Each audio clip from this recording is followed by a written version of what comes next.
Ready, শুরু করে দিচ্ছ? ও আচ্ছা আচ্ছা আচ্ছা আচ্ছা, আমরা আজকে একটা গুরুত্বপূর্ণ ক্লাস আলোচনা করব। আমাদের বাংলাদেশের প্রশাসনিক কাঠামো, বাংলাদেশের ভৌগোলিক অবস্থান বা আশেপাশে কোথায় কি আছে, এই জিনিসটা খুবই ইম্পর্ট্যান্ট এবং আশা করি ভালো লাগবে। আচ্ছা বলো, আমাদের দেশ স্বাধীন হয়েছে কত সালে, কত তারিখে? চূড়ান্ত ভাবে স্বাধীন হলো 16 ডিসেম্বর 19৭। বলো তো আমাদের জাতীয় দিবস কবে? 26শে মার্চ। আচ্ছা, আমাদের মুক্তিযুদ্ধ দিবস কবে? 26 মার্চ। 1 ডিসেম্বর। কৃষি দিবস কবে? 1 অগ্রহায়ণ। 26শে মার্চ। ঠিক আছে।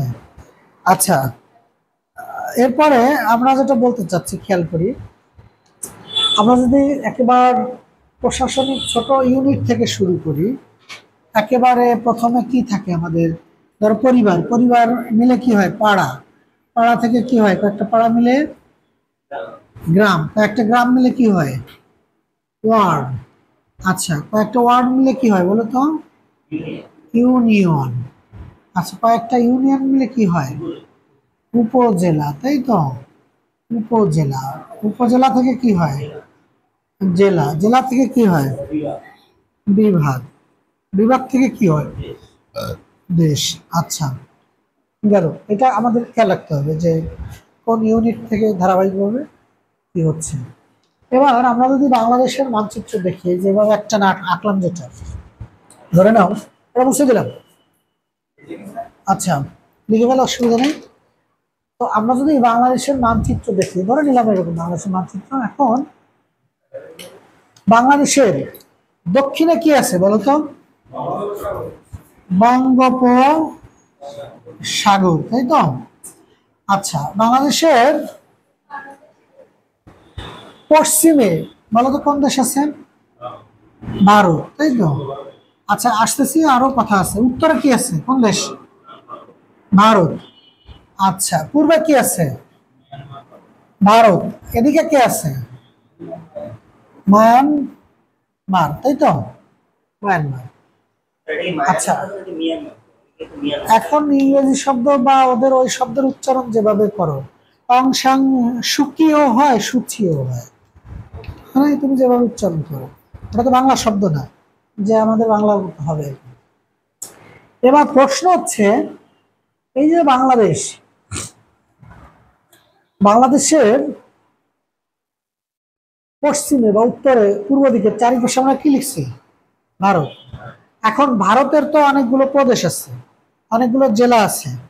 প্রশ্ন হচ্ছে, ভারতের কোন প্রদেশগুলো বাংলাদেশের সীমান্তবর্তী? খুবই গুরুত্বপূর্ণ। বাংলাদেশের এখন কে বলছে যে 7টি, তাই তো? না, 7টি না।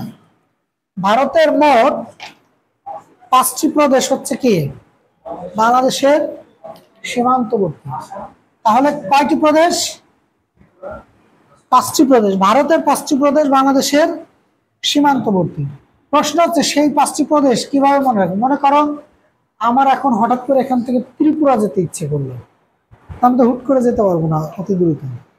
তো মেঘে মেঘে মেঘে কি করতে পারি? মেঘের গতিতে, তাই তো, খুব দ্রুত যেতে পারি। লক্ষ্য করি, আমি একটা সেন্টেন্স লিখলাম, আমি মেঘে ত্রিপুরা যাই। কি লিখছি? আমি মেঘে ত্রিপুরা যাই। স্বরে আতে আসাম, মিতে কি হয়? মিজোরাম। মেঘাতে কি হয়? মেঘালয়। ত্রিপুরা, এই যে প আছে, পতে পশ্চিমবঙ্গ। বুঝতে পারছি? তাহলে বাংলাদেশের সীমান্তবর্তী ভারতের কয়টি প্রদেশ? 5টি। কিভাবে মনে রাখবো? আমি মেঘে ত্রিপুরা যাই, আমি মেঘে ত্রিপুরা যাই। আচ্ছা, এবার লক্ষ্য করি, আমি মেঘে ত্রিপুরা যাই লিখলাম।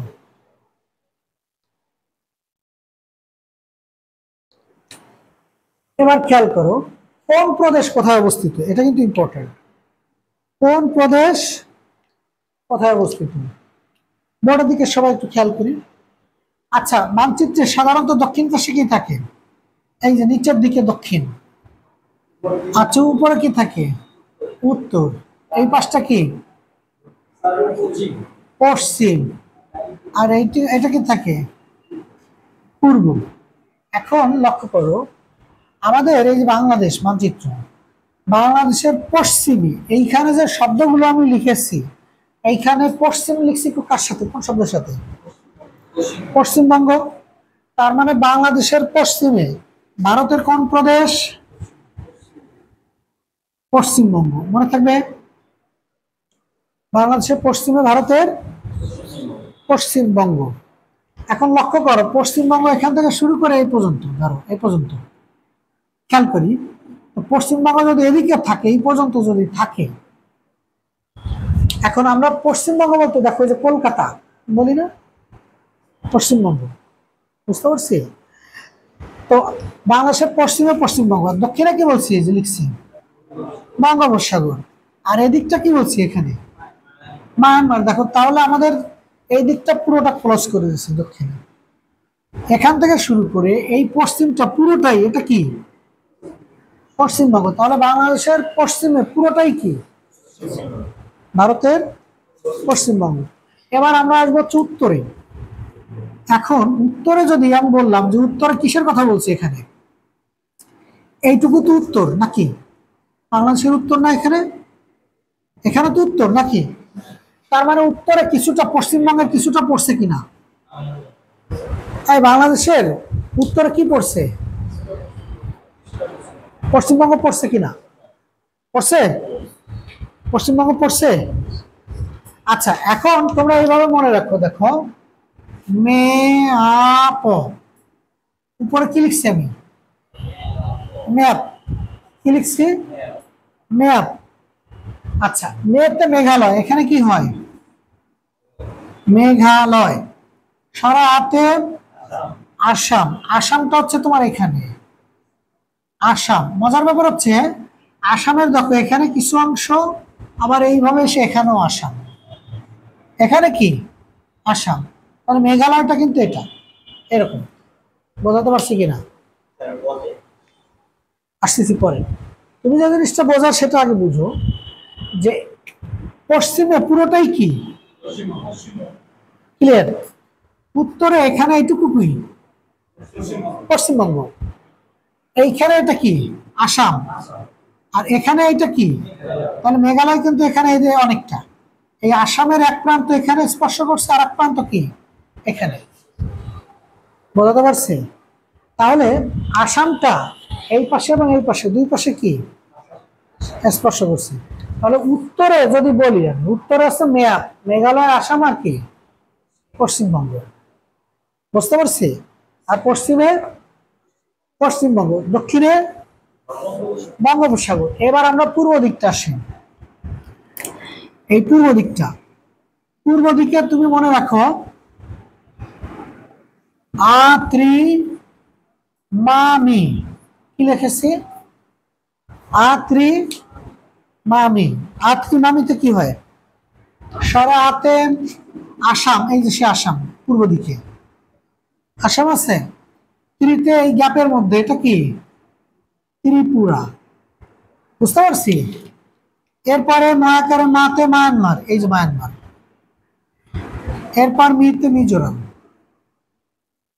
মিজোরাম। তাহলে একটা জিনিস খেয়াল করো, বাংলাদেশের সীমান্তবর্তী দেশ এবং প্রদেশ এবার মনে রাখতে পারবো। পশ্চিমে কি? ভারতের পশ্চিমবঙ্গ। দক্ষিণে বঙ্গোপসাগর। উত্তরে ম্যাপ, মেয়েটা কি বলছি? মেঘালয়, আসাম আর কি পশ্চিমবঙ্গ। আর পূর্ব দিকে আত্রি মামি, আতে আসাম, ত্রিতে ত্রিপুরা, মাতে মায়ানমার, মিতে মিজোরাম। তার মানে আমাদের ভারতের বা মায়ানমারের যে আমাদের বাংলাদেশের সাথে সীমান্তবর্তী জায়গাগুলো। ক্লিয়ার? আচ্ছা, এবার দেখো ভারতের তো প্রদেশ বললাম, প্রদেশের ভেতরে আবার জেলা থাকে না? অনেক জেলা থাকে, তো থাকে। আচ্ছা দেখো, আমাদের ভারতের বেশ কিছু জেলা সীমান্তবর্তী, যেটা আমাদের বাংলাদেশের সীমান্তবর্তী।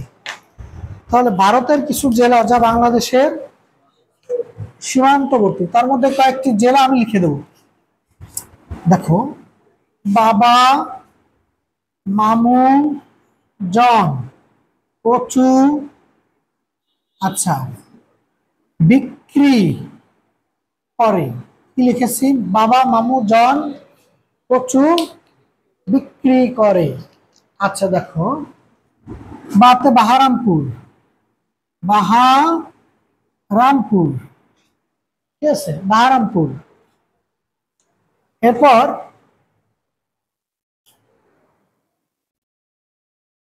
বারাসাত,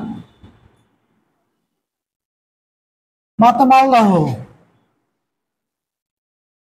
মুতে মুর্শিদাবাদ,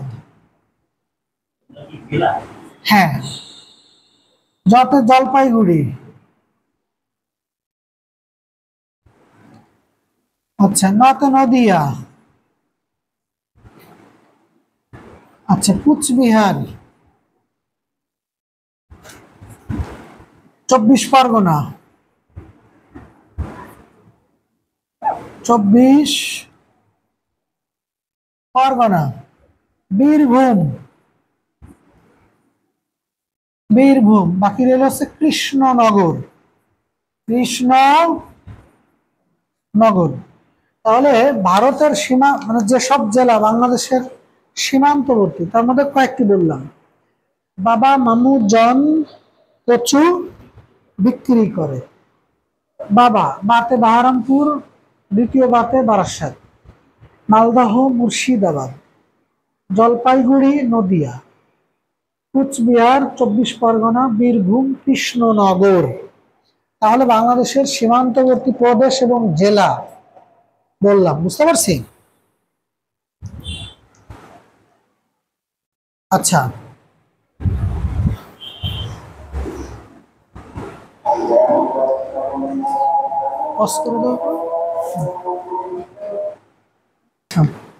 আচ্ছা তাহলে কি বলছি? বাবা, মামু, জন, কচু বিক্রি করে। বাংলাদেশের সীমান্তবর্তী ভারতের জেলা। এবার প্রশ্ন হচ্ছে, এটা তো ভারতের মায়ানমারের কথা বললাম, এখন বাংলাদেশের কথা যদি আমি বলি, বাংলাদেশের মোট জেলা কয়টি? 64। এই 64টি জেলার বেশ কিছু জেলা সীমানায় পড়ছে না? পড়ছে। এইখানে কি সাতক্ষীরা আছে না? সাতক্ষীরা আছে, যশোর আছে, তারপরে এরকম করে ধরো এইখানে আছে চাঁপাইনবাবগঞ্জ, এখানে পঞ্চগড়, তাই তো, এখানে কুড়িগ্রাম, সিলেট, তাই তো, এখানে কুমিল্লা, এভাবে কি এই কক্সবাজার। এখন বেনাপোল তো জেলা না, যশোর হচ্ছে জেলা। হ্যাঁ, এখন আমার প্রশ্ন হচ্ছে, এই 64টি জেলার ভেতরে মোট কয়টি জেলা সীমানায় পড়ছে, সীমান্তবর্তী? আচ্ছা, মেবি, মেবি না, মেবি বললে হবে না, শিওর বলতে হবে। বললো 31, বললো 32, বললো 33। আচ্ছা, এবার খেয়াল করুন। হ্যাঁ, আচ্ছা আচ্ছা, হ্যাঁ হ্যাঁ, একটু পরে আমি বলে দেওয়ার পরে বলবেন, পারবেন না। আচ্ছা, এবার লক্ষ্য করো, কেউ বলছে কত? 31, কেউ 32, কেউ কত? 33 বলছে। তাহলে 30 যোগ 1 যোগ 2, ঠিক আছে, ভালো করে বুঝি, সমান কত? 32। আচ্ছা, এবার খেয়াল করো, 30 যোগ 3 সমান 32, বুঝতে পারছি? আচ্ছা, এবার খেয়াল করো, 29 যোগ 1 যোগ 2 কত হলো? এবার 32। কয়ভাবে লিখছি? 3 ভাবে লিখছি, তাই তো? আচ্ছা, যদি উপরে তো না লিখলেও হতো। এবার খেয়াল করি, ঘটনাটা কি? ঘটনাটা হচ্ছে, আমি এইখানে যে মায়ানমার লিখছি দেখছো, তোমরা এইখানে এই বাংলাদেশের মানচিত্রটা দেখো, এইখানে এই মানচিত্রে দেখো, এই কালারের এই যে সীমান্তবর্তী দেখো, এই যে মায়ানমার দেখা যাচ্ছে, আরাকান প্রদেশ লেখা আছে দেখা যাচ্ছে। এই যে মায়ানমারের এই যে নিচের, আমরা যখন মাইক বাজে সমুদ্র দেখতে যাই, কোথায় যাই? কক্সবাজার যাই না? সেন্ট মার্টিন তো জেলা না, কক্সবাজার যাই। এই যে কক্সবাজার, বোঝা গেছে? তাহলে এই জেলাটা কি সীমানায় পড়ছে কিনা? এই সীমান্তে এই কোন দেশ? মায়ানমারে। তাহলে বাংলাদেশের একটি জেলা পড়ছে মায়ানমারের সীমান্তে, নাম কি বললাম? এরপরে লক্ষ্য করো, এই যে তোমার হালকা পিঙ্ক কালার না ম্যাজেন্টা না বেগুনি না পার্পেল? আচ্ছা মেয়েরা ভালো বলতে পারে, পেস্ট কালার।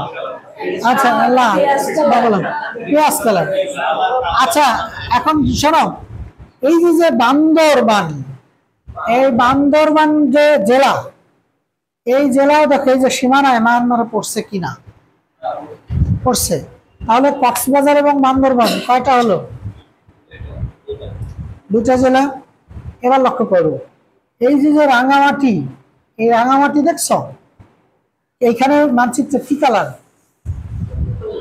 Brazil colour. কি কালার? ব্রাজিল, তাই তো? মাঝখানে আমার দেখো আর্জেন্টিনা কালার দিচ্ছে। আচ্ছা এখন এই যে ব্রাজিল কালারের লক্ষ্য করো, এইখানে কি লিখছে? মিজোরাম, ভারত। তার মানে আবার দেখো এখানে আরাকান প্রদেশ, এই যে আরাকান প্রদেশ লিখছে, এইখানে দেখো এইটা এই যে রাঙামাটি জেলা, রাঙামাটির কিছু অংশ দেখো মিজোরামের সাথে পড়ছে, আর কিছু অংশ কার সাথে পড়ছে? আরাকান কি মায়ানমারের সাথে? তুমি যদি বলো এবার মায়ানমারের সাথে সীমান্তবর্তী জেলা কয়টি, কয়টি বলবা? 3টি। কি কি? কক্সবাজার, বান্দরবান, আর কি? রাঙামাটি। আচ্ছা রাঙামাটি যে যেহেতু এখানে মায়ানমারের সাথে পড়ছে কিছু অংশ, আবার কিছু অংশ কোথায় পড়ছে? তার মানে একটা জেলার সীমান্ত দুইটা দেশের সাথে পড়ছে। এটা কি বোঝা গেছে? এবার আমি আসি, আমি যদি মায়ানমারের সাথে বলি, মায়ানমারের সাথে সীমান্তবর্তী জেলা কয়টা? 3টা। এবার আসি আমরা ভারতের সাথে সীমান্তবর্তী জেলা। ধরো তুমি যদি রাঙামাটিকে বাদ দাও, রাঙামাটিকে বাদ দিলে, যেহেতু রাঙামাটি মায়ানমারের সাথেও আছে, ওইটা যদি বাদ দেই, তাহলে ওইটা বাদে বাকি 29টি জেলা কার সাথে? ভারতের সাথে। তাহলে ভারতের সাথে আছে 29টা স্পেশাল, আর মায়ানমারের সাথে শুধু স্পেশাল আছে 2টা, আর একটা আছে কে? রাঙামাটি, যা উভয়ের সাথে আছে। আমরা মানচিত্র করছি না, মনে আছে? এখন হ্যাঁ, এবার লক্ষ্য করো, আমি যখন বলবো ভারতের সাথে মোট জেলা সীমান্তবর্তী কয়টি হবে? কারণ কি? কারণ 29টির সম্পূর্ণ পৃথক, আর রাঙামাটিও কার সাথে? ভারতের সাথে। আর মায়ানমারের সাথে 2টা সম্পূর্ণ, বান্দরবান এবং কি কক্সবাজার। এর বাইরে আবার রাঙামাটি কি স্পর্শ করছে। তাহলে রাঙামাটি 2টার সাথে স্পর্শ করছে, ভারতের সাথে আর কি? মায়ানমারের সাথে। তাহলে ভারতের সাথে মোট সীমান্তবর্তী জেলা কয়টি? মায়ানমারের সাথে মোট সীমান্তবর্তী জেলা কয়টি? 3টি। তাহলে মোট সীমান্তবর্তী জেলা কয়টি হচ্ছে? এবার বোঝা গেল যে 30 যোগ 3 কেন 32। আমি উপরে ওখানে লিখছিলাম 30 যোগ 3 32, 29 যোগ 1 যোগ 2 32। এবার বোঝা গেছে? এইখানে রাঙ্গা ভাবি খুবই দুষ্টু। এই রাঙ্গা ভাবি ভারতের সাথে টাটা দেয়, আবার মায়ানমারের সাথে হাই দেয়। এই জন্য অন্তত সব ভুলে গেল, এই রাঙ্গা ভাবিকে আর বলা যাবে না, একেবারে কমন কমন এই রাঙ্গা ভাবিদের, তাই তো? তাহলে কি বলছি, এটা ভারতের সাথে বাংলাদেশের সীমান্তবর্তী মোট জেলা কয়টি? হ্যাঁ, বাংলাদেশের সীমান্তবর্তী মোট জেলা কয়টি? আচ্ছা ভারতের সাথে কয়টি? মায়ানমারের সাথে। আর কমন জেলা কে? ইনশাল্লাহ সব পারলাম, ক্লিয়ার তো? আচ্ছা তাহলে আমাদের সীমান্তবর্তী জেলা মোটামুটি ক্লিয়ার। আর অন্যান্য দেশের সীমান্তবর্তী এলাকা ক্লিয়ার। এবার আমরা পড়ব বাংলাদেশের দক্ষিণে, উত্তরে, পূর্বে, পশ্চিমে কি আছে। ঠিক আছে। আচ্ছা, বাংলাদেশের সর্বদক্ষিণের আমরা যে জেলা বললাম, এখানে কোন জেলার কথা বললাম? এখানে মানচিত্র একটু আগে দেখলাম, মাইক বাজায় আমরা পিকনিকে যাই সমুদ্র দেখতে, কক্সবাজার। তাহলে বাংলাদেশের সর্বদক্ষিণের জেলা কে? বুঝতে পারছি কিনা? বাংলাদেশের সর্বদক্ষিণের জেলা কি? কক্সবাজার। এবার আসি, এই কক্সবাজার জেলার এই সীমান্তবর্তী, দেখো মায়ানমার থেকে মোট 3টি নদী বাংলাদেশে প্রবেশ করছে। কয়টি? 3টি নদী। তার আগে একটা মজার প্রশ্ন করি, যেটা সবাই পারে। আমরা একটা কমন কথা বলি না, টেকনাফ থেকে তেতুলিয়া। এখন রূপসা থেকে দৌলতপুর, তাই টেকনাফ থেকে তেতুলিয়া, রূপসা থেকে। আচ্ছা, ভালো বলছে, সমস্যা নেই। মজার ব্যাপার হচ্ছে এইটা কিন্তু কনফিউজড হয়ে যায় আমাদের ছেলে মেয়েরা, টেকনাফ উত্তরে না তেতুলিয়া উত্তরে, অনেকের সমস্যা হয়। তোমরা যারা অনেকেই জানো সেটা আলাদা। এখন এটা মনে রাখবো কি করে, পরীক্ষার হলে গিয়ে কিন্তু তোমার ঝামেলা হবেই। এটা হচ্ছে কি উত্তরের উপজেলা এবং দক্ষিণের কি উপজেলা, তখন এটা কনফিউজড হয়ে যায়। তুমি এইভাবে মনে রাখবা, বাংলাদেশ নামক একটা বৃক্ষের, এটা যদি একটা বৃক্ষ হয়, বৃক্ষের তেঁতুল তো একটা ফল, এই তেঁতুল উপরে ধরে না নিচে ধরে গাছের? তাহলে তেঁতুলিয়া কোথায় হবে? এবার টেকনাফ তাহলে কোথায় হবে? আর ভুল হবে? আর ভুল হবে? দাম তো দিলে না, মনে থাকবে? তাহলে দক্ষিণের জেলা কি বলছিলাম? উপজেলা কি? টেকনাফ। এখন অন্যভাবে বলতে পারি, যেহেতু মায়ানমার থেকে মোট 3টি নদী প্রবেশ করছে, কয়টি? মাতামুহুরি, সাঙ্গু, নাফ। এই নাফ নদীর তীরে যে শহর, তার নাম কি হবে? টেকনাফ। তাহলে মায়ানমার তো দক্ষিণ পূর্ব দিকে, এরপর তো আর ভুল হওয়ার কথা না। বুঝতে পারছি কিনা? বাংলাদেশের সর্বদক্ষিণের জেলা কি? কি বললাম? হ্যাঁ, কক্সবাজার। উপজেলা কি? টেকনাফ। তাহলে জেলা কক্সবাজার, উপজেলা কি? এইবার বলো, কক্সবাজারে গিয়ে জাহাজে করে কোথায় যায়? সমুদ্রের মধ্য দিয়ে। Saint Martin. যদি বলে ইউনিয়ন কোথায়, তখন কি হবে? Saint Martin. এখন এই সেন্ট মার্টিনের আর একটা নাম আছে, প্রচুর নারকেল পাওয়া যায়, এজন্য তাকে কি বলে? নারকেল জিঞ্জিরা। পরীক্ষায় যদি আসে যে সর্বদক্ষিণের স্থান কি, তখন এইখানে একটা দ্বীপ আছে সেন্ট মার্টিনের ওখানে, ওইটাকে বলে সেরা দ্বীপ। তাহলে ওটাকে কি বলে? ছেড়া দ্বীপ। এবার বলো, বাংলাদেশের সর্বদক্ষিণের জেলা কি? উপজেলা কি? আর ইউনিয়ন কি? যদি বলে পরীক্ষায় যে সর্বদক্ষিণের স্থান কি, যদি অপশানে যদি সেন্ট মার্টিন না থাকে, কি হবে? সেরা দ্বীপ থাকবে, অথবা কি নারকেল জিঞ্জিরা থাকতে পারে। মনে থাকবে? আচ্ছা, তাহলে আমরা দক্ষিণে পড়লাম, দক্ষিণে। এবার চলে আসি উত্তরে। সর্ব উত্তরের জেলা কি? একটু আগে বলছিলাম কিন্তু এখানে পঞ্চগড়। এই যে দেখো মানচিত্র, মানচিত্র দেখলে এই যে দেখো পেস্ট কালারের একেবারে। তাহলে সর্ব উত্তরের জেলা কি? পঞ্চগড়। এবং এই যে মানচিত্র বৃক্ষ, এই বৃক্ষের তেঁতুল কোথায় ধরে, উপরে না নিচে? তাহলে সর্ব উত্তরের উপজেলা কি? তেঁতুলিয়া। এবার লক্ষ্য করো, তাহলে উত্তরের জেলা পারলাম আর কি? উপজেলা। এবার আসি হচ্ছে ইউনিয়ন। আমাদের এই দেশ বাংলাদেশ, ভাষা কি? বাংলা।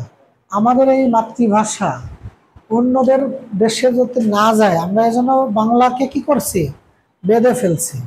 এই জন্য এটা হচ্ছে কি, এইবার ধরে ফেলছি, বাংলা বান্ধা। তার মানে বাংলাদেশের সর্বোত্তর ইউনিয়ন কি, মনে থাকবে? আর উত্তরের জেলা কি, উত্তরের জেলা কি, ইউনিয়ন কি, আর আগে উপজেলা কি? আবার বল, উত্তরের জেলা কি, উপজেলা কি, আর ইউনিয়ন কি? এখন ওইখানে যে সীমান্তবর্তী স্থান 0 পয়েন্ট, তার একটা নাম আছে। এই জায়গার নাম হচ্ছে, যেহেতু জায়গা, এই জন্য যাই গীত জোর। তাহলে সর্ব উত্তরের 0 পয়েন্ট নাম কি? আচ্ছা, এবার তোমরা বলো, বাংলাদেশের উত্তরের জেলা কি, উপজেলা কি, ইউনিয়ন কি, আর 0 পয়েন্ট কি? মনে থাকবে? তাহলে উত্তর এবং দক্ষিণ যেভাবে বললাম, আমার তো মনে হয় আর ভুল হওয়ার কথা না। এবার আসি আমাদের ইম্পর্টেন্ট একটা কথা, সেটা হচ্ছে, হ্যাঁ আচ্ছা, এবার হচ্ছে পশ্চিমে, বুঝছো? সর্বপশ্চিমের জেলা। তোমরা মানচিত্রে দেখছো যে এইখানে দেখো বাড়তি, এই যে যে তোমার এই সেই পিঙ্ক কালার, যেটা তোমরা এই কালার নিয়ে সমস্যা করছিলে, সর্বপশ্চিমের জেলা এটা কি? চাঁপাইনবাবগঞ্জ। আমার প্রথম কোশ্চেন ছিল চাঁপাইনবাবগঞ্জ। আমি তোমাদের সে গল্প করছি, তাই না, যে ওখানে মজার অভিজ্ঞতা, ওদের ভাষাটা অনেক সুন্দর। হ্যাঁ হ্যাঁ, ওখানে আঞ্চলিক উচ্চারণটা একটু অন্যরকম মজার। সেটা হচ্ছে সকে স বলে, সকে স বলে। শফিক সাহেব সকালবেলা সূর্যোদয়ের সময় 16 টাকা দিয়ে সাবান কিনলেন। ওখানে গিয়ে আমি ষাঁড় হয়ে গেলাম, বুঝছো? মানে মানে ওদের উচ্চারণ, আঞ্চলিক উচ্চারণ ষাঁড়। আসসালামু আলাইকুম ষাঁড়, ঠিক আছে। এতক্ষণ পরে বুঝছো? আমি আমি সে কাহিনী শোনো, কেন এরকম? কাহিনী হচ্ছে, প্রথম দিন ক্লাসে গিয়েছি, প্রিন্সিপাল ম্যাডাম খুব ভালো ছিলেন, বাজে ম্যাডাম। ম্যাডাম বলছে যে প্রথম দিন যে একটু পরিচিত হয়ে আসে ছেলেমেয়েদের সাথে, ইন্টারমিডিয়েটের ক্লাস গেলাম। যাওয়ার পরে প্রথম ক্লাসে, প্রথম দিন লাইফের ক্লাস, ইন্টারের ছেলেমেয়েরা। আমার হচ্ছে অনার্সের পরে আমি জয়েন করছিলাম, আমার মাস্টার্স পরে হয়েছে, প্রথম বিসিএসএ হলো। এখন রোল কল করতেছি শুরুতে, একটু ইজি হওয়ার জন্য আমি রোল কল করতেছি, রোল 1, হ্যাঁ, বলে ইয়ে ষাঁড়, ইয়ে ষাঁড়, ইয়ে ষাঁড়। এখন ষাঁড় বললে আমি একটু বেশ বিব্রত হচ্ছি, কি ব্যাপার ষাঁড় বলে কেন? আমি একটু আনইজি ফিল করতেছি, প্রথম গেছি মনে হয় লজ্জা পাচ্ছি। এই তোমার নাম কি? বলে ষাঁড়। আমার নাম রাসেল। রাসেল নাকি? রাসেল। আমি ভাই তোমার নাম কি? বলে ষাঁড়। আমার নাম পুষ্প। এবার পুষ্প না, কি নাম? পুষ্প। এবার আরেক ছেলে বলছে তোমার নাম কি? বলে ষাঁড়। আমার নাম হাফ ষাঁড়। আমি আমি বললাম হ্যাঁ, তুমি হাফ ষাঁড়, আমি ফুল ষাঁড়। বল না ষাঁড়, আমি হাফ ষাঁড়। আমি বুঝলাম না তোমার কথা। বলে ষাঁড়, আমি হাফ ষাঁড়। আমি বললাম সেটা তো বুঝছি, তুমি হাফ ষাঁড়। না ষাঁড়, আমি হাফ ষাঁড়, ঠিক আছে। এখন আমি তো বুঝতেছি না। আমরা তুমি সামনে এসে বোর্ডে লেখো। ও তখন ও বোর্ডে লিখছে, ওর নাম লিখছে আফসার। ওর নাম কি? আফসার, কিন্তু উচ্চারণ করছে কি হাফসার। আমি তখন ওইটাই বললাম, তুমি হাফসার, আমি শুধু ষাঁড়। তবে আমার লাইফে সবচেয়ে সুন্দর সময় কাটছে চাপাইয়ে। চাপাইয়ের এই স্টুডেন্টদের সাথে আমার সবচেয়ে বেশি যোগাযোগ এখনো পর্যন্ত। কালকেও 5 বার ফোন দিছে ওয়াহিদুজ্জামান, 5 বার। ওই সব ছেলে মেয়েদের সাথে আমার মোটামুটি বেশ ভালো যোগ, প্রথম জীবনের স্টুডেন্ট তো, সবার সাথে। আর চাপাইকে আমার খুবই ভালো লাগতো, খুবই পছন্দ করতো, বুঝছো নাই? খুবই প্রথম জীবনের চাকরির জায়গা তো। তাহলে সব ভুল হলো, এই সাড়ের এলাকা ভুল হবে না, হবে? তাহলে সর্বপশ্চিমের জেলা কি? আমি জিজ্ঞাসা করলাম, ভাই হাফসার তোমার বাসা কোথায়? বলে স্যার হামাক বাসা। আমি বললাম হ্যাঁ তোমার বাসা। বলে এবার শিবগঞ্জ। শিবগঞ্জ না কি, ওই যে সোনা, সোনা মসজিদ শুনছো না? তাও বলে সোনা মসজিদ। এই সোনা মসজিদ কোথায়? ওই শিবগঞ্জে। বোঝাতে পারছি? তাহলে আমার সবচেয়ে প্রিয় জায়গা, অনেকবার গিয়েছি বুঝছেন। রাস্তার পাশে এই মসজিদটা যেমন রাস্তার পাশে না, ঠিক এরকম অনেক সুন্দর শিবগঞ্জে। তাহলে সর্বপশ্চিমের জেলা কি, উপজেলা কি? এবং এই উপজেলার ইউনিয়ন হচ্ছে এখানে, ওখানে মনাকষা। তাহলে ইউনিয়নের নাম কি? মনাকষা। মনাকষা। তাহলে ইউনিয়নের নাম কি? মনাকষা। ইউনিয়নের নাম কি? আচ্ছা, এবং ওই জিরো পয়েন্টের নাম হচ্ছে ওই যে সোনা মসজিদের কথা বললাম না, বীরশ্রেষ্ঠ জাহাঙ্গীরের কবর কিন্তু সোনা মসজিদের পাশে, সামনে। ঠিক আছে, বীরশ্রেষ্ঠ জাহাঙ্গীরের কবর ওখানে। এই সোনা মসজিদ যে স্থল বন্দর, ওইটাই হচ্ছে তার জিরো পয়েন্ট। নাম কি? সোনা মসজিদ স্থল বন্দর। ঠিক আছে, এইটা হচ্ছে সোনা মসজিদ জিরো পয়েন্ট। তুমি কি কখনো ভোমরা স্থল বন্দরে গিয়েছো? সাতক্ষীরা? তোমার হোম ডিস্ট্রিক্ট কোথায়? ডুমুরিয়া। বাংলাদেশের কোনো সীমানায় যাওনি? দেবাটা, ওই যে তোমার নদীর, সাতক্ষীরা দেবাটা, ওটা নদীর সীমানা, ওইখানে অবশ্য বোঝা যাবে না। হ্যাঁ, তুমি ধরো যশোর বেনাপোল গেলে, ভুমরা স্থল বন্দরে গেলে বুঝবো যে ওই পাশে ভারত, ওই পাশে বাংলাদেশ। তো জিরো পয়েন্টে তো একটা নাম থাকে, ওই ওই এলাকার নাম আছে না। ওই জায়গাটা ধরো একটা ইউনিয়ন তো বড় জায়গা, ইউনিয়নের একটা গ্রাম থাকে না, ওয়ার্ড থাকে না, তো ওই জায়গাটার নাম কি? সীমান্তবর্তী, বুঝতে পারছো? সেটার নাম হচ্ছে যে সোনা মসজিদের স্থল বন্দর। এখানে আমি এখানে গিয়েছি, চাঁপাইনবাবগঞ্জ, শিবগঞ্জ, তারপর কি সোনা মসজিদ। হ্যাঁ, এইটা জিরো পয়েন্ট বলতে একটা বিভাগের সাথে অন্য বিভাগের যোগাযোগের একটা নির্দিষ্ট পয়েন্ট থেকে মাপতে হবে না। ঢাকা তোমাকে গুলিস্তান জিরো পয়েন্ট দেখছো? ঢাকা গিয়েছো? গুলিস্তান গিয়েছো সচিবালয়ের পাশে? আচ্ছা, গুলিস্তান জানি, দেখবা ওইখানে লেখা রয়েছে জিরো পয়েন্ট। ওইখান থেকে বাংলাদেশের কোন জেলার দূরত্ব কত কিলো, ওইখান থেকে মাপ দেওয়া, দেখছো? ওইটা ইউটিউবে দেখবো আজকে, যে ওইটা দেওয়া আছে একটা স্থাপনা, সে তার গায়ে লেখা রয়েছে কোন জেলার দূরত্ব কতটুকু। ঠিক আছে, দেখছো এটা? ঢাকায় গিয়েছো তোমরা? কে কে ঢাকায় গিয়েছো? আপনারা তো 1 2 3 4 5 জন, 6 জন। আচ্ছা, গিয়েছে, যাক ভালো লাগছে যে ওরা ঢাকা চেনে আর কি। ঢাকা নাম তো শুনছো না, তাই না? আচ্ছা,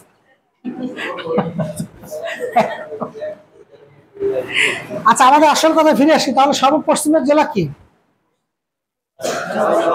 উপজেলা কি, ইউনিয়ন কি, আর জিরো পয়েন্ট কি? এবার আমি চলে আসি পূর্ব দিকে।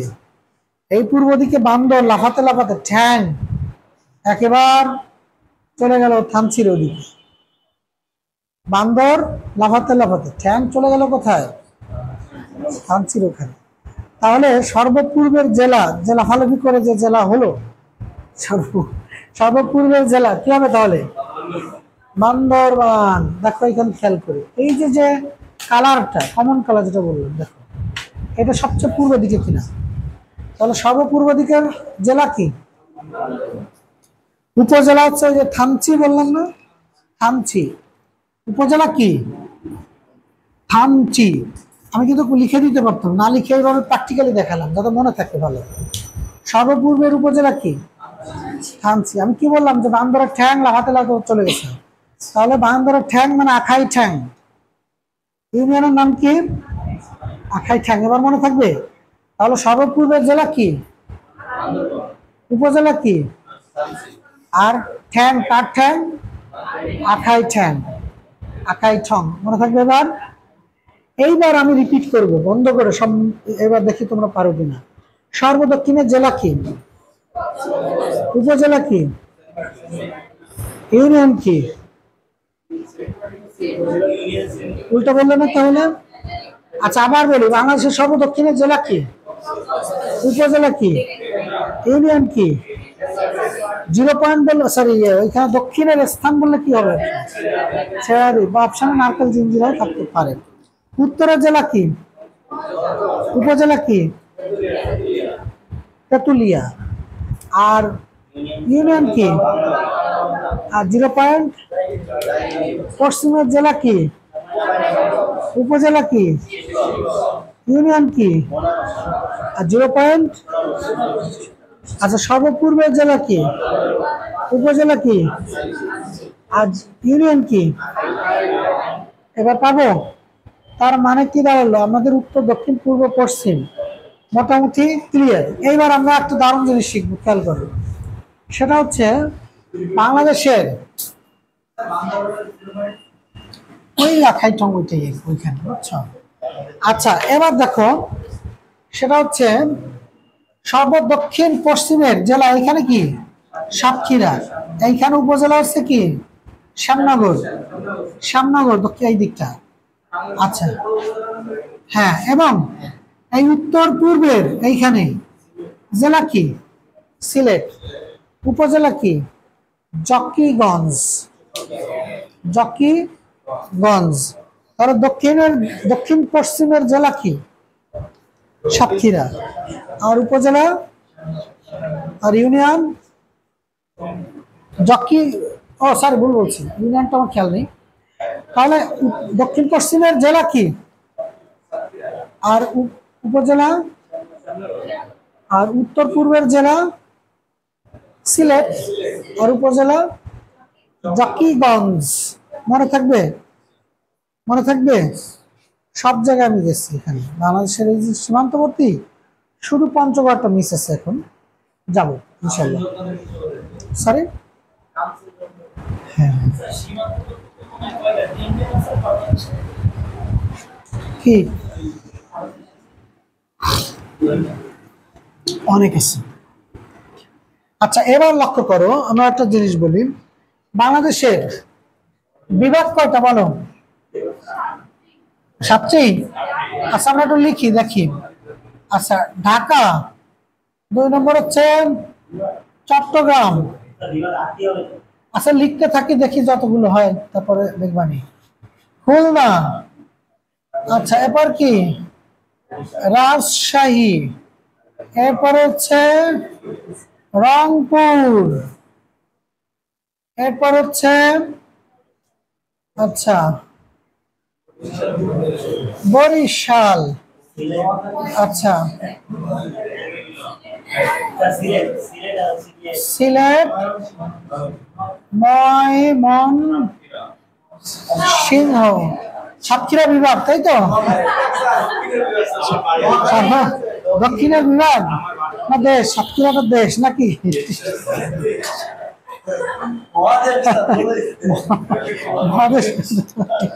আচ্ছা এই খেয়াল করে শোনো। আচ্ছা তাহলে আমাদের মোট বিভাগে যে লিখে দিলাম, এইবার মজার একটা জিনিস খেয়াল করো। ঢাকা বিভাগে জেলা হচ্ছে কয়টি? চট্টগ্রাম বিভাগে, খুলনা বিভাগে, হ্যাঁ এই খুলনা বিভাগে জেলা কত? 8টি। বললো 8টি, তুমি বলো। 8টা হতে পারে, 10টা হতে পারে।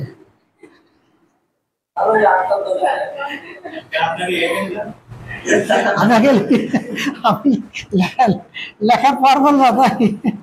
আচ্ছা রাজশাহী 8টি, রংপুর 8টি, খুলনা 10টি লিখলাম।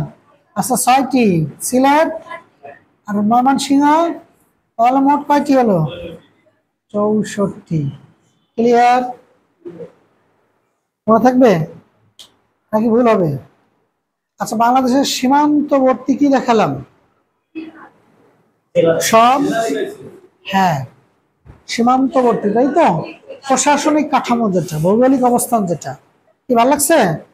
আচ্ছা আজকে হ্যাঁ কি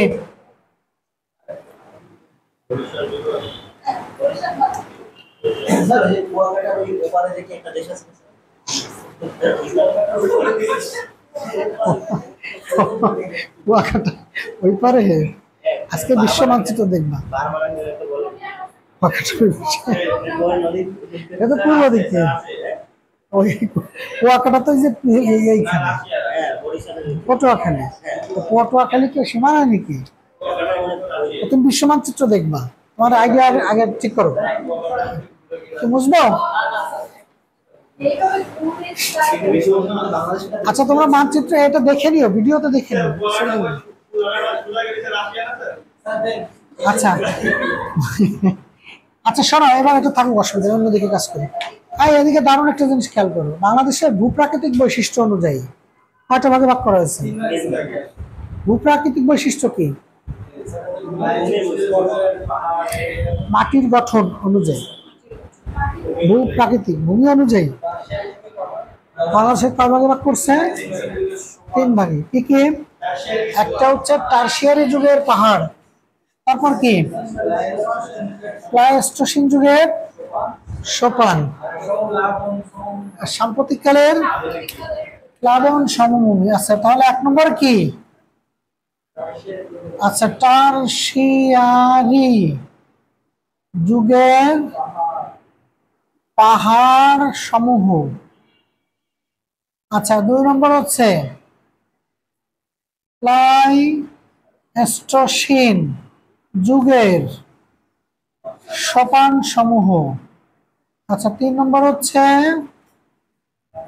সাম্প্রতিক কালের প্লাবন সমভূমি। ঠিক আছে।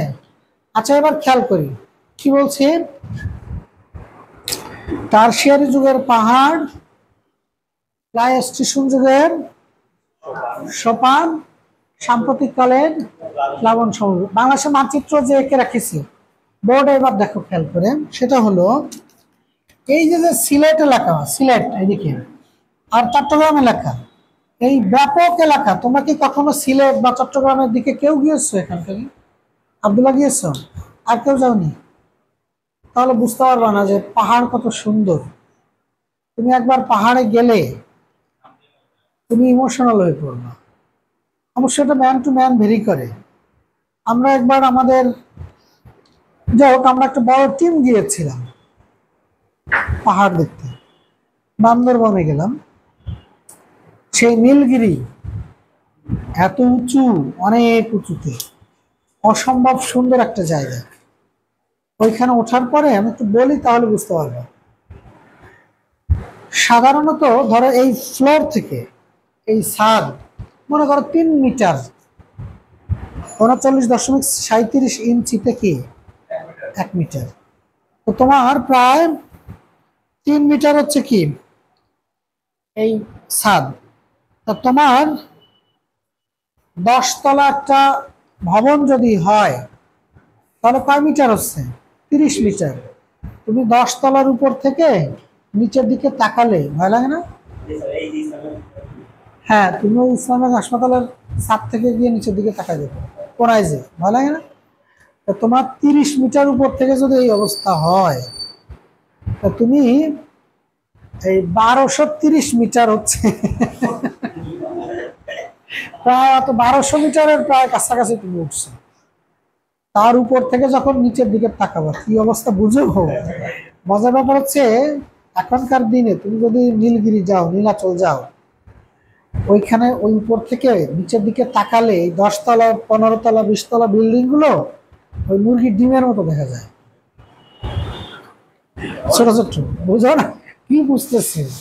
বা 30 তলা থেকে, 30 মিটার থেকে তুমি যদি এরকম অবস্থা হয় তাহলে 1200 মিটার, ভাবতে পারতেছ? তার মানে তোমার 100, মানে 100 তলা বিল্ডিং এ আসছে কত? 300 মিটার। 100 তলা উপরে ওঠার পর 300 মিটার। এবার তুমি কল্পনা করো যে কোথায় উঠতেছ। এবার যখন ওঠে কিভাবে ওঠে? এটা হয় কি তোমার ওই পাহাড়ের গা দিয়ে কেটে কেটে কেটে কেটে রাস্তা করা।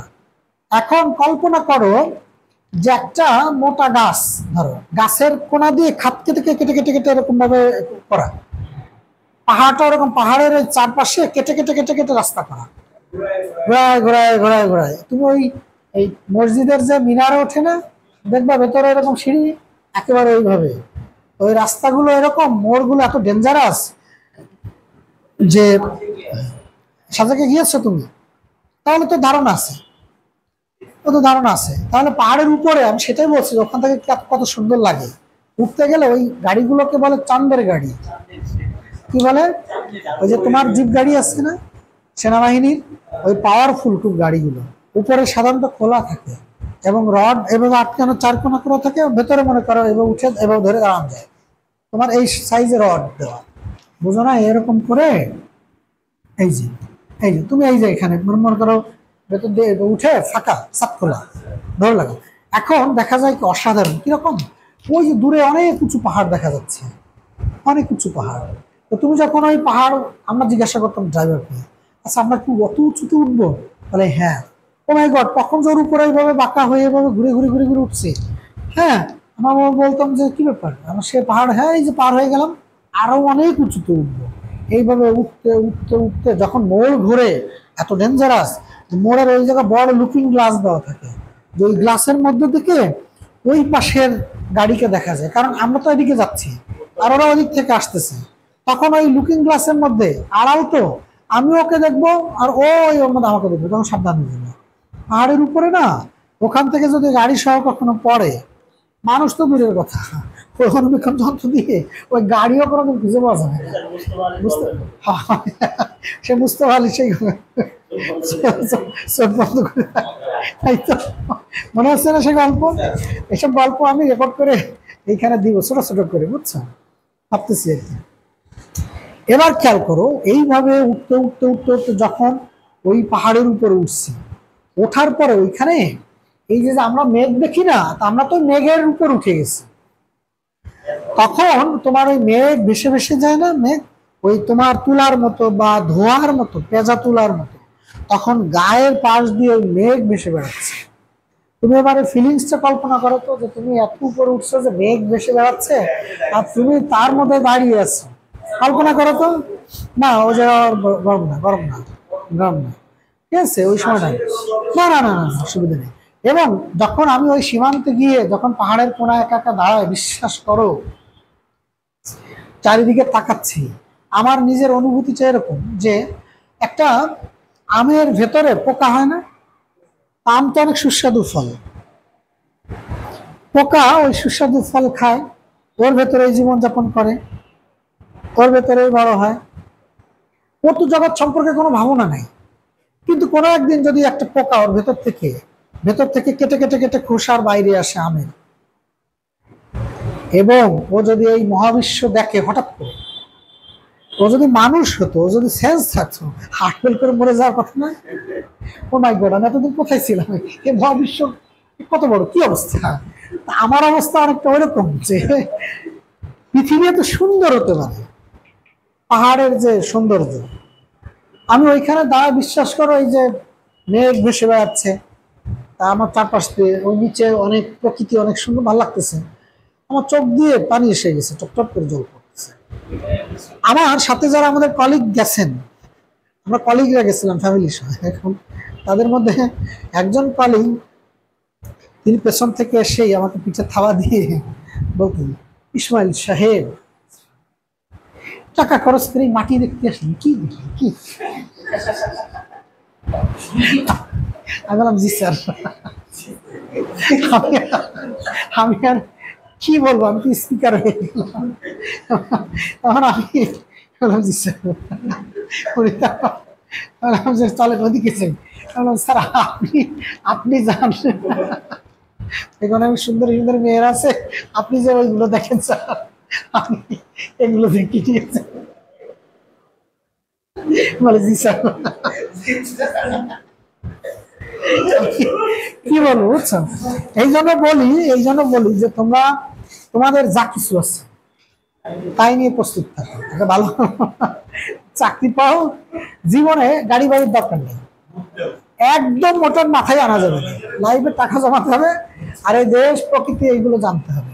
কিন্তু সমস্যা হচ্ছে যে তোমরা কাদের সাথে এই লাইভটা সেটেল করতেছো, হ্যালো টু ফর সে দেখা গেল টুর্নামেন্ট চাই, জন্মদিনে পাশের বছর ভাবিরে দুইটা দিছে, দুইটা দুল দিছে, কানে চেন দিছে, মোবাইল দিছে, তখন সব শেষ। তাকে বুঝাইতে হবে যেগুলো বা তাকে ঘোরা। হ্যাঁ, ও ভালো সিদ্ধান্ত নিচ্ছে। যারা এগুলো বলে তারা হচ্ছে কি না,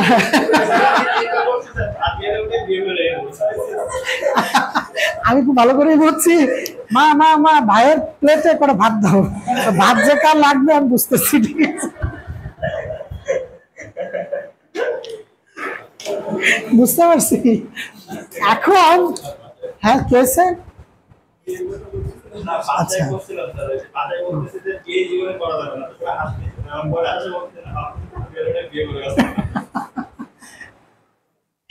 আচ্ছা, তাহলে আমাদের এই এলাকা সম্পূর্ণ কি পাহাড়ি এলাকা, বুঝতে পারছি। এই সম্পূর্ণ সিলেট এবং চট্টগ্রাম এলাকা কি পাহাড়ি এলাকা। মজার ব্যাপার, এই টারশিয়ারি যুগের পাহাড় এখন যদি আমি প্রশ্ন করি এইটা কত বছর আগে সৃষ্টি হয়েছে, তাই তুমি বলো। 1800, তার মানে এখন 2025 সাল, অর্থাৎ 1800 বছর আগে এখানে কোনো পাহাড় ছিল না। আচ্ছা ঠিক আছে, তাই তুমি বলো কত বছর, কয় বছর আগে, তবুও তোমার ধারণা কত বছর আগে হতে পারে ভাই, নিম বলো। 1000 বছর, তার মানে বলছে 1800 আরো বলছে 1000, আচ্ছা 1000 বলে 2000, তাই মানে 200 বছর বেশি বলছে। আরেকজন বলছে 20 থেকে 25,000 বছর আগে, তাই আচ্ছা ও এত বছর আগে 400 বছর বা 500 বছর, তাই ও বলছে 1800 500, তার মানে 1500 সালে, তাই এই তুমি বলো, কোন আইডিয়াই নেই ভাই, শৌখিন বলতে পারবো 600, আচ্ছা এখন জোকস বলতে, আমার পড়াশোনা আজকে বাদ, আজকে জোকস বলবো, এই ক্লাসটা 10-এ তোমার বন্ধুদেরকে দেখাবো, ঠিক আছে।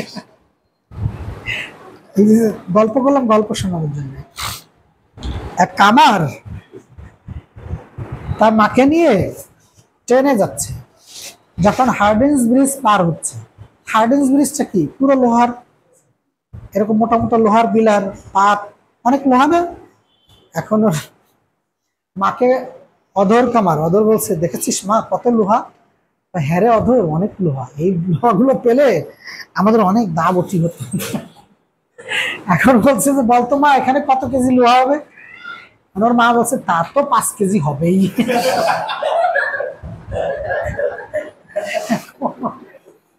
আমার কামার বলছে যে কি যে বলিস মা, কমপক্ষে 8 কেজি তো হবেই, ঠিক আছে।